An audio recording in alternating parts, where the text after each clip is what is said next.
minha missão não é dizer que você vai ficar rico seguindo teus dons, teus talentos. Certamente você vai ser recompensado e remunerado de maneira justa e equilibrada, simplesmente pelo fato de você se entregar à tua verdadeira natureza. Porque quando a gente se entrega àquilo que a gente é, a gente serve com muito mais amor, com muito mais respeito àquele que nos criou. Hoje, nem a pessoa que eu mais admiro no mundo é capaz de me convencer que eu não posso gerar o meu sustento através das minhas próprias habilidades.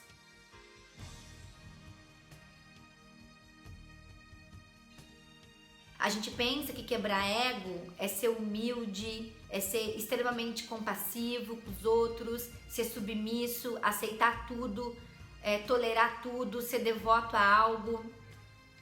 Ego também é quando você é devoto ao externo e você é infiel a você.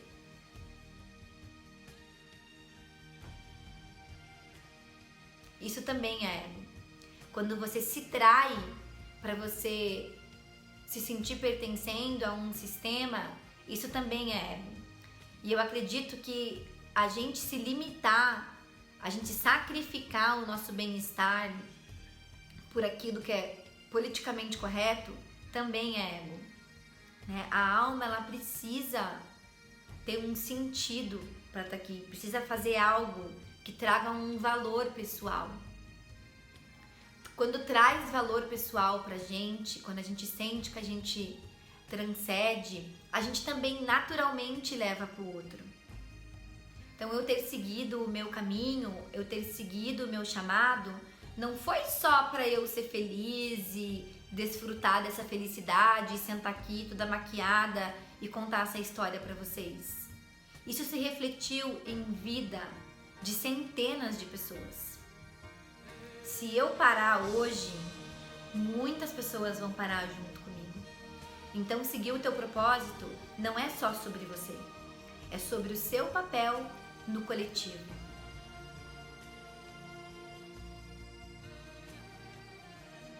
E a minha história é longa e não é uma história fácil, né? Então, hoje eu me dedico a guiar as pessoas a fazerem essa transição de maneira mais consciente, de maneira mais leve, justamente porque a minha escolha, né, a minha transição não foi tão leve assim.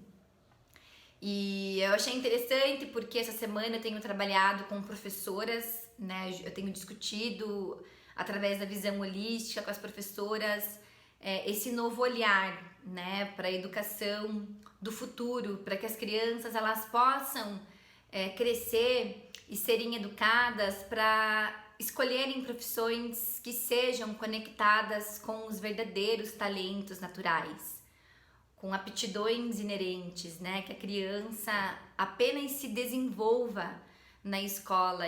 Então esse foi um conflito que eu tive.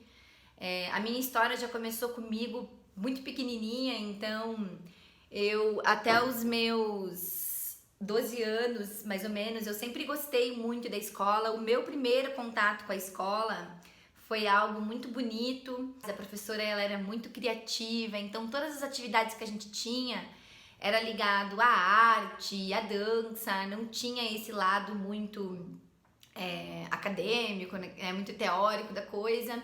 E eu sempre fui uma criança muito espontânea. Então, eu sempre preferi as funções que eu pudesse me divertir fazendo. Então, eu venho de uma família muito simples, então a gente sempre, nós éramos em 5, somos ainda, né, em 5 irmãos. Então, todas as brincadeiras, tudo que a gente tinha que fazer era tudo inventado, era tudo criado. Então, a gente não tinha muitos brinquedos, tudo que a gente tinha que fazer para se distrair, para se divertir, eram tudo obras da nossa própria criação. E isso logo naqueles primeiros anos de idade, eu imaginava que, né, a vida, trabalhar, estudar, era a gente buscar, criar e recriar o tempo inteiro. Até a quinta, sexta série eu fui levando, né? Me adaptei muito bem na escola.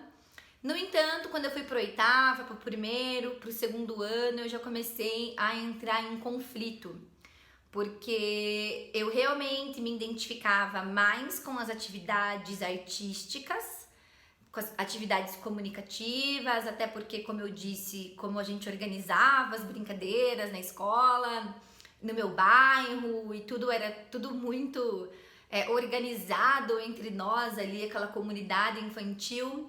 Eu sempre era que tinha as ideias e todo mundo ia brincar na minha casa e a gente se organizava tudo entre si e tudo era muito livre, né? Então, até essa idade, mesmo as tarefas que eu tinha de casa e ajudava, né, minha mãe em casa, ajudava a arrumar a casa e já cozinhava naquela época. Porém, era tudo feito com muita liberdade, né? Os meus pais nos deram uma criação muito livre, a gente cresceu brincando na rua. Então, quando eu fui atingindo, né, a adolescência e tendo que entrar em contato com matérias e estudar coisas que eu era obrigada a fazer, isso foi me causando um peso muito grande.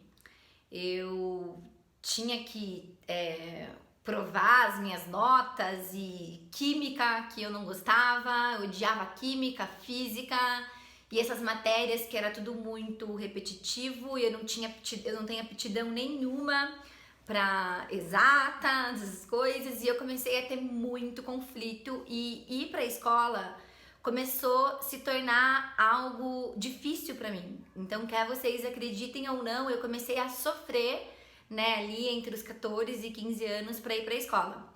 Foi então que eu tive a minha primeira decisão, a primeira decisão mais audaciosa da minha vida, que foi sair da escola.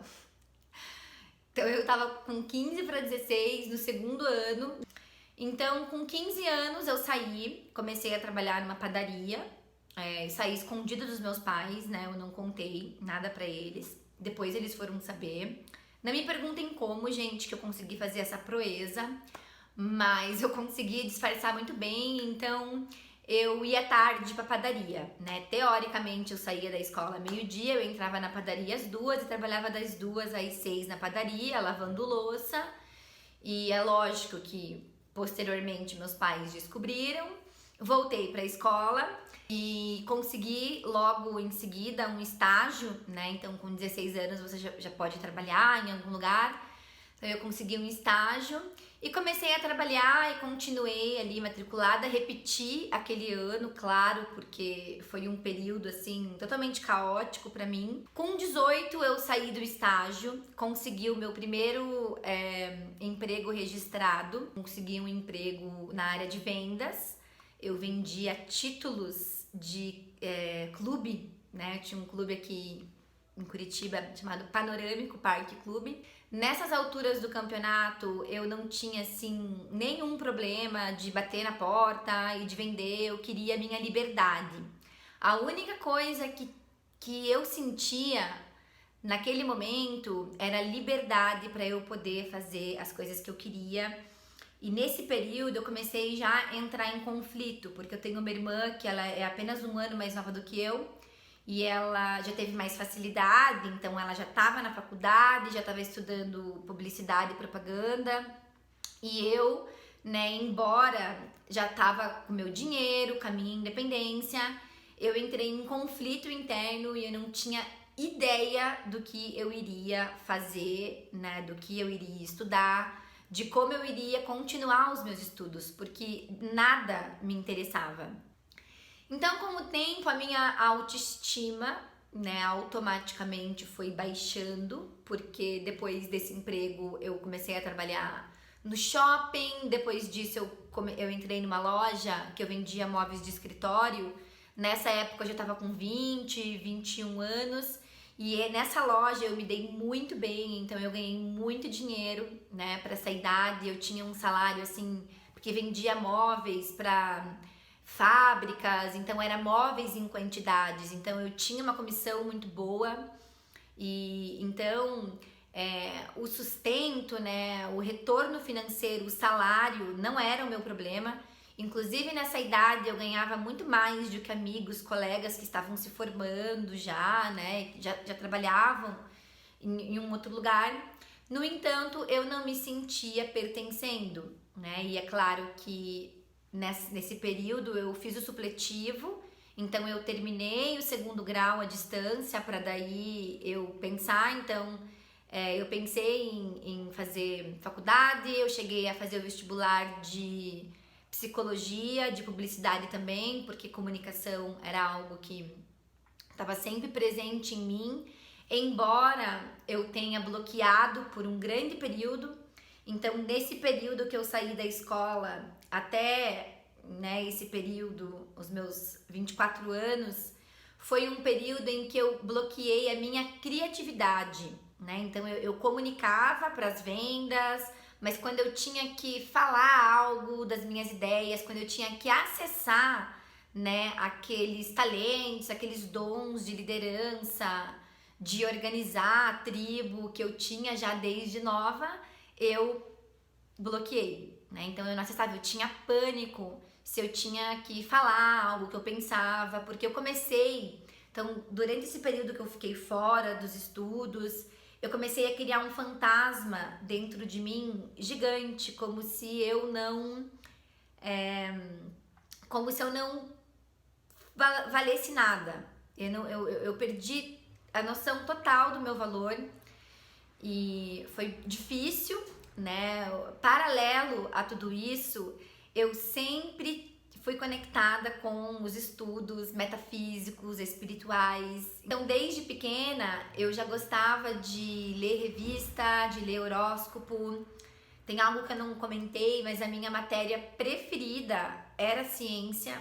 Então, eu me lembro como se fosse ontem, quando a gente teve a primeira aula de ciência, quando eu soube dos nomes dos planetas e eu via o sistema solar e eu achei tudo aquilo incrível, eu achava aquilo fenomenal. Aliás, eu já tinha um pouco de conhecimento, digamos assim, a respeito do cosmos, porque eu lia revista, eu via assim, lia não, folheava, né, porque com 4 anos, 5 anos de idade, você não consegue ler ainda, mas eu já olhava, eu me lembro que eu ficava me perguntando quem tinha criado o planeta, quem tinha criado as coisas. E eu tinha certeza absoluta que a escola ia me responder isso. Então, nos primeiros anos, eu ficava esperando que em algum momento a gente ia saber da onde a gente veio, por que a gente estava aqui. Então, de uma forma geral, eu já, desde pequena, desde meus primeiros anos, eu já tinha essas questões existenciais latentes em mim. Então eu posso dizer que eu nasci com essa busca, sabe, implacável para entender o sentido da minha existência e qual que era a razão das coisas.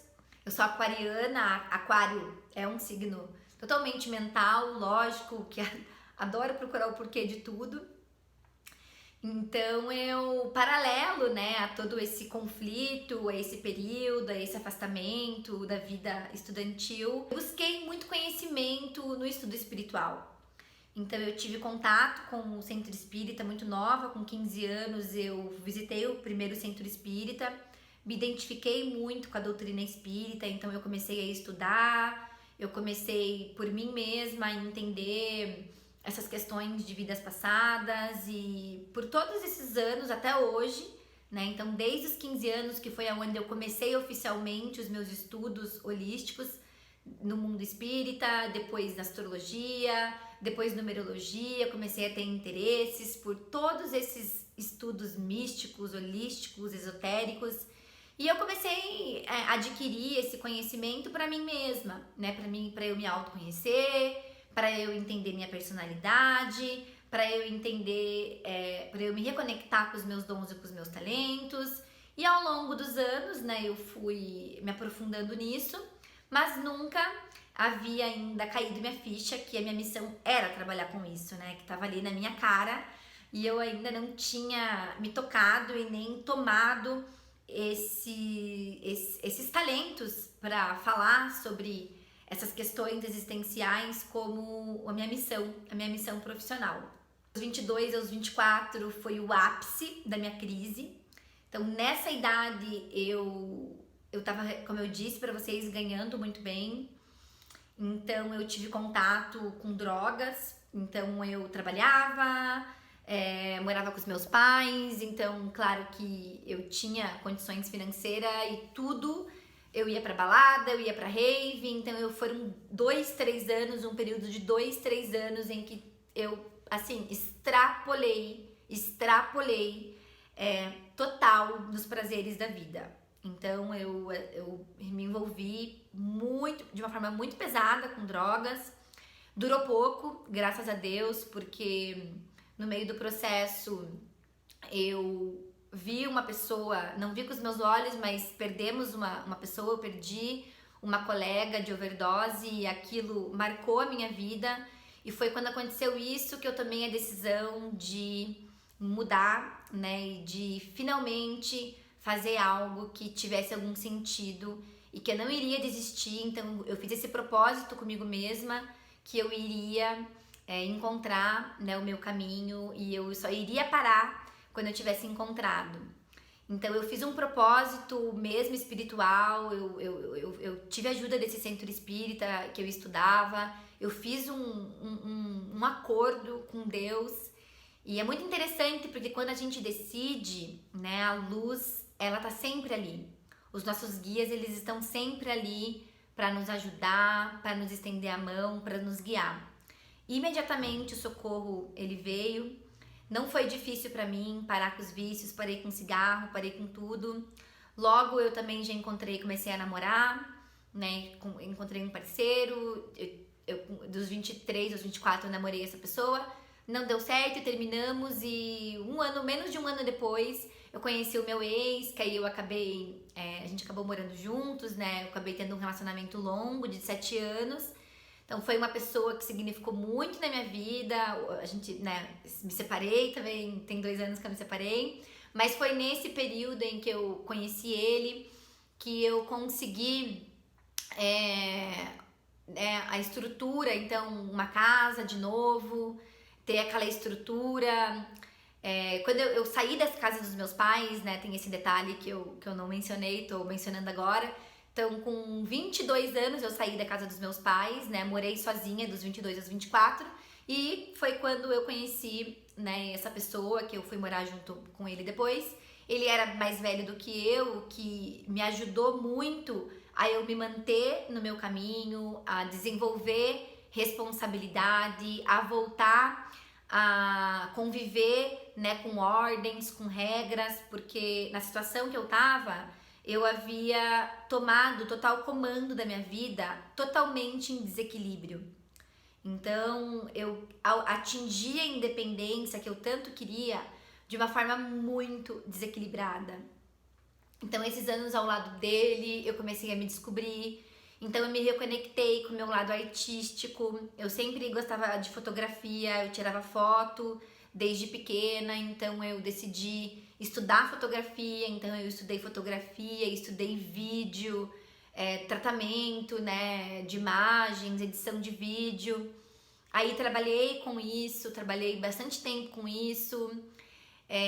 Sempre gostei de cozinhar, então eu fui me experimentando, aí abri também um restaurante, trabalhei com alimentação, abri um restaurante de comida saudável dentro da academia, de uma academia em São Paulo. E nesse período, né, então, dos meus 24 anos até os meus 32 anos, né, foi o período em que eu me permiti a me redescobrir. Em 2015, eu tava nesse processo, então eu já tinha me formado em fotografia, eu tava muito feliz fazendo isso, mas eu ainda sentia que não era esse o meu caminho, porque no meio desse processo todo de descoberta, eu comecei a estudar muitos cursos para desenvolvimento humano, então eu fiz vários cursos, assim, todos os que vocês possam imaginar e não imaginar, dentro e fora do Brasil, porque nesse período a gente morou nos Estados Unidos, eu me mudei para os Estados Unidos, morei lá por quase 5 anos, Então lá eu tive contato com a Cabala, eu conheci o Yoga e aí eu entrei em contato profundo com muitas sabedorias antigas. Então eu já tinha toda essa bagagem do espiritismo a respeito das vidas passadas. Quando eu conheci a Cabala e a filosofia do Yoga, eu me reconectei com algo que eu tenho certeza que eu já havia vivenciado, já havia experimentado em outras vidas. Então eu conheci muitos mestres, muitos professores que me auxiliaram no meio do caminho. Por incrível que pareça, essas 3 filosofias, essas 3 sabedorias que eu sigo hoje, que é a Cabala, o Yoga e a constelação familiar, os 3 eu conheci quando eu morava em Miami, né? Eu tive contato com essas filosofias lá e eu morava muito perto da água, então em todo esse processo de cura que eu tive, eu fui me conectando com essa guia que já existia dentro de mim. Então, quando eu decidi, né, começar a seguir o meu chamado, quando eu comecei a perceber que tinha algo em mim que despertava nas pessoas o interesse delas também seguirem o propósito delas, foi quando eu trabalhava com fotografia. Então eu era fotógrafa de retratos, né? E eu fazia muito gestante nos Estados Unidos, inclusive eu fazia foto de parto, eu via bebês nascerem, parto normal, parto de cesárea. E o tempo que eu passava com as minhas clientes, a maioria delas eram mulheres, eu colocava o foco da minha câmera, eu sempre gostei de trabalhar com teleobjetivas. E eu gostava de colocar o foco bem no olho delas. Então eu comecei a ter um contato com as pessoas através dos olhos. E eu não sei explicar para vocês isso, mas através dos olhos. E depois que a gente terminava as sessões, eu até me emociono para falar disso, porque eu tenho saudades desse tempo, é claro. Mas quando a gente terminava as sessões, a gente ia tomar um café, uma água, e elas acabavam abrindo a vida delas comigo. E eu acabava falando algo que eu não tinha ideia de onde que vinha aquilo. E no final das contas, as sessões acabavam virando uma sessão de terapia, e isso que eu faço hoje. Até que um dia uma pessoa, né, o Cabala Center para mim é uma organização que eu tenho um respeito, uma honra. O Cabala Center foi um portal para mim. Eu tive assim grandes guias espirituais lá dentro, tenho até hoje grandes amigos que eu considero verdadeiros irmãos. E eu tive muitas mensagens lá e até que um dia uma pessoa me disse que eu deveria seguir esse caminho, que já era o momento de eu começar a trabalhar com isso e guiar as pessoas a se reconectarem com seus dons e com seus talentos, e que tudo isso que eu tinha passado, todo esse caos, era para eu realizar esse propósito agora. E quando aquela pessoa falou isso para mim, eu entrei em ressonância na hora com a mensagem, porque era o que a minha alma mais queria. Quando eu ouvi aquilo, foi como se aquela pessoa tivesse descrevido o que eu senti desde o meu nascimento. E a minha alma disse, é isso. Então, eu pedi, né, mais uma vez para Deus que me mostrasse o caminho, e Ele me mostrou a constelação familiar. Assim, foi muito pouco tempo depois, eu conheci a constelação em Miami também. Depois eu voltei pro Brasil para eu poder estudar com a minha professora, a Simone Arrojo, que foi a minha mestra que me iniciou nesse caminho. Mas eu conheci lá e eu queria estudar a constelação em português, eu não queria fazer esse curso em inglês. Então, quando eu voltei pro Brasil em 2017, eu decidi voltar pro Brasil. E eu decidi que eu iria iniciar a minha carreira como terapeuta. Eu já tinha formação em psicoterapia holística, já tinha cursos de astrologia, porém eu não tinha nenhum certificado ainda aqui no Brasil, então eu fiz um curso de numerologia cabalística aqui. E eu não queria mais trabalhar com fotografia, porque eu queria dedicar o meu tempo integral a todo tipo de conhecimento que eu pudesse adquirir para eu poder servir as pessoas nisso. Eu queria o meu tempo integral para isso. Então eu encerrei minhas atividades com fotografia, voltei pro Brasil e comecei a fazer mapa, né? Então eu já estava apta a fazer mapa. Eu já fazia mapa, na verdade, mas eu fazia para amigos, para colegas. Então eu precisava de uma atividade aqui. E aí eu voltei pro Brasil, comecei a fazer os mapas numerológicos. E foi muito fluido para mim, os caminhos se abriram, se escancararam na minha frente. E aí quando eu voltei em 2017, eu tive contato com essa minha professora, né, a Simone Arrojo, que foi que me iniciou na constelação, e ela me convidou para ir para a Índia com ela. Então eu iniciei a minha formação em constelação familiar em 2018 e eu tive presente de ir para a Índia com ela. A gente ficou um mês na Índia e lá eu digo que eu aprendi praticamente tudo sobre a constelação, porque ela é um exemplo, né? Ela é uma referência aqui no Brasil na constelação, e eu tive, né, essa grande honra de viajar com ela. E durante, né, a viagem, a gente num lugar como a Índia, eu fui entendendo muitas coisas. Então esse período que eu fiquei na Índia foi essencial antes de eu finalmente me colocar, né, a serviço como terapeuta. E então eu voltei, né, iniciei a minha formação em constelação, fui construindo, né, ainda estou construindo, faz 3 anos apenas que eu fiz toda essa transição. Em 2019 eu me separei porque eu e o meu ex-companheiro, a gente acabou tomando caminhos muito diferentes. Então foi uma separação com muito respeito, com muita gratidão, né? Ele foi a pessoa assim que realmente me proporcionou o cenário que eu precisava para eu me reconectar comigo mesma. Então veio a separação e desde então, né, eu tenho investido meu tempo integral nisso. Então eu tô me especializando hoje em constelação de carreira. Então eu fui para os depois eu retornei para os Estados Unidos. Então eu me separei em 2019.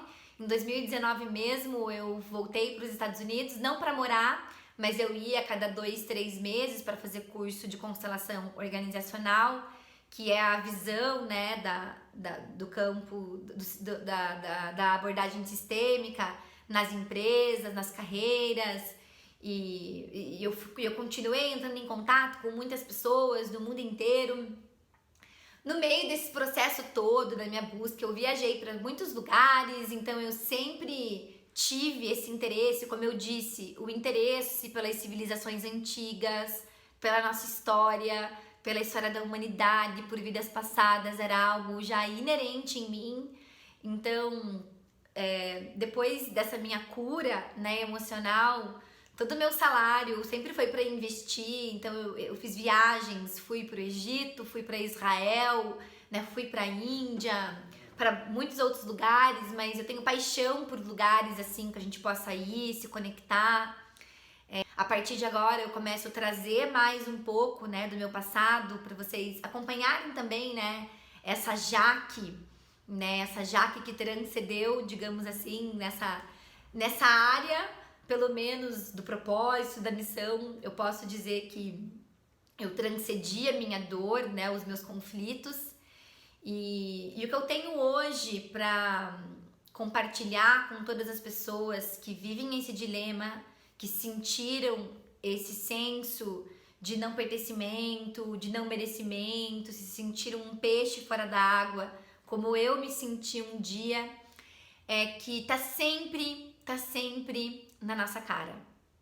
Tá sempre. E hoje eu entendo que tudo isso que eu passei foi para eu estar preparada para esse novo mundo que a gente tá construindo agora, né? Então é claro que o estudo acadêmico, ele é importante, ele é essencial, ele tem seu lugar, né? Ele serve à humanidade, ele serve à sociedade, tem servido há anos. Eu honro e respeito muito, mas ele não serviu para mim.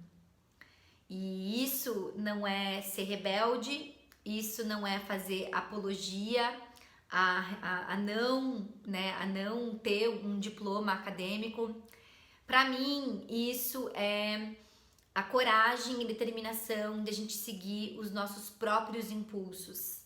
Porque eu nunca deixei de estudar, eu nunca deixei de me educar, eu nunca deixei de investir. Eu só decidi investir naquilo que realmente preenche a minha alma. Não naquilo que é politicamente correto, que é o certo, que traz mais status, mais brilho, mais poder.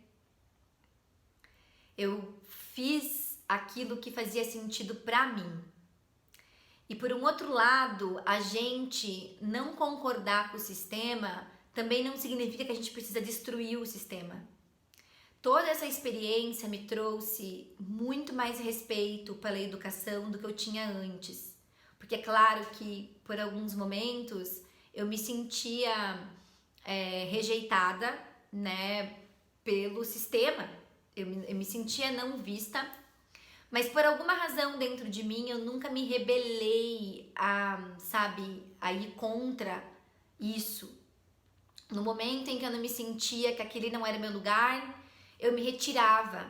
E sempre foi assim tudo na minha vida. Na verdade, eu posso dizer que pode ser uma qualidade, né, uma forma de eu reagir às situações, mas é muito importante, porque se você não concorda, se você não se sente pertencendo, a gente também não ter essa energia de destruição. Então hoje eu faço mapas de muitos educadores, de muitos professores, e hoje eu consigo falar abertamente, né, discutir, pensar junto com eles numa forma, né, das crianças do futuro serem estimuladas a seguirem esses próprios dons, esses próprios talentos. E eu acredito que através do meu exemplo, hoje, né, eu conquistei a minha independência. É claro que eu não sou nenhuma milionária, minha missão não é dizer que você vai ficar rico seguindo teus dons, teus talentos, mas certamente você vai ser recompensado e remunerado de maneira justa e equilibrada, né? Você vai receber da luz de Deus aquilo que você precisa, simplesmente pelo fato de você se entregar à tua verdadeira natureza. Porque quando a gente se entrega àquilo que a gente serve com muito mais amor, com muito mais respeito àquele que nos criou. Porque é tudo ainda um grande mistério. A vida ainda é um grande mistério. Eu não tenho as respostas, eu não encontrei essas respostas que eu tanto procurava, mas eu encontrei o caminho.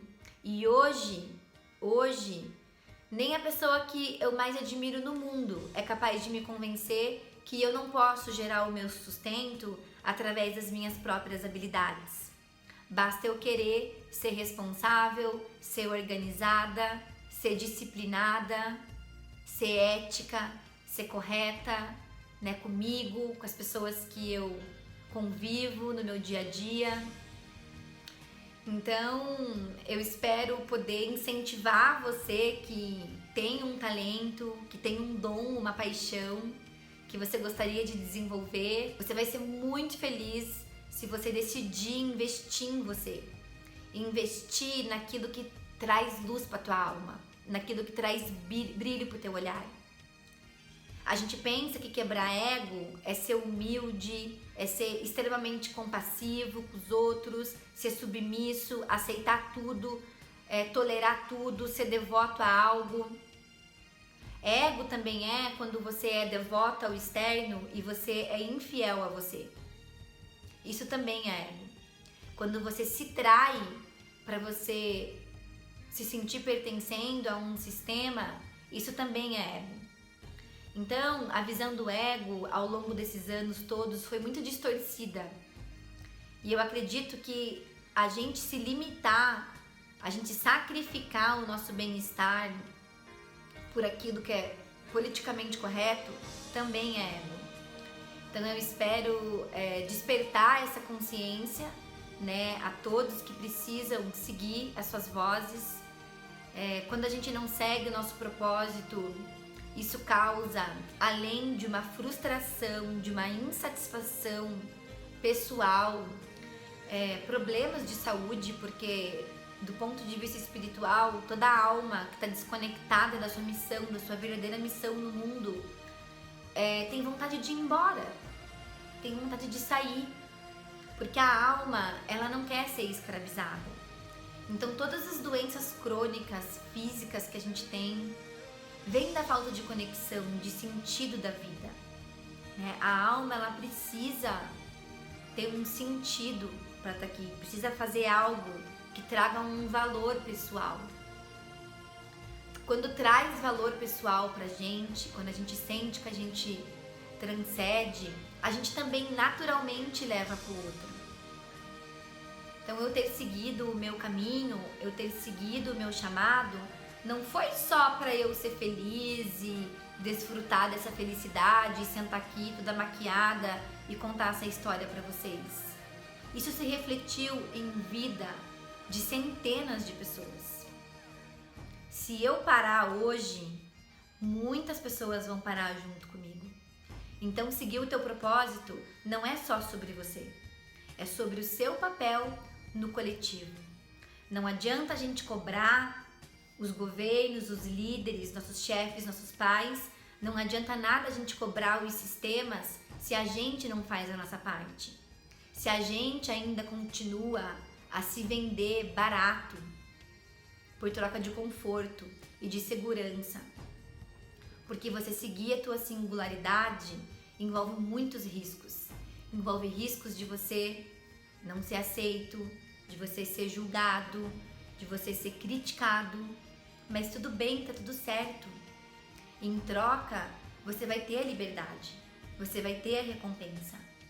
Então pense sobre isso e a gente continua esse assunto nos próximos vídeos.